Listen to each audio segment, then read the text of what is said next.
We've seen the first quadrant of a coordinate plane.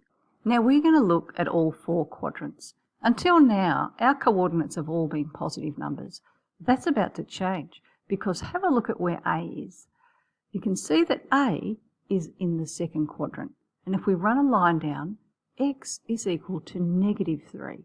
So remember, whenever x is on the left of the y-axis, it's always going to be negative. So it's -3.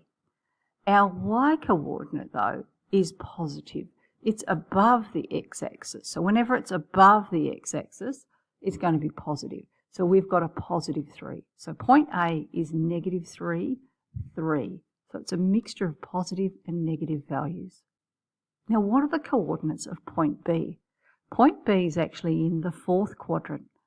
And you might be able to work out whether we're going to have positive or negative values for x and y.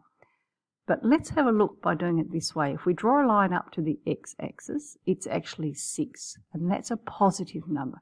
And that's because it's to the right of our y-axis. So it's always going to be positive on that side. Our y value, however, is -2, and that's because it's underneath the x-axis. So whenever the y value is in this area, it's going to be negative. So we've got a positive and a negative, but this time the x is positive and the y is negative. Now, which quadrant do you think is going to have both negative values? Let's have a look at plotting -4 and 5. Do you know which quadrant this would be in? Well, let's plot it and find out. Remember, x is the first value. So in our coordinates, we've got a value of -4 first. So that's our x value.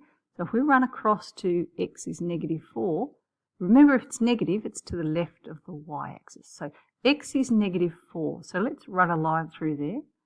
Now y is actually 5. So let's find +5, and remember that's above the x-axis, and run a line through there. Now where those two marks or lines intersect, that's the only place where x can be -4 and y can be 5. So there's our point.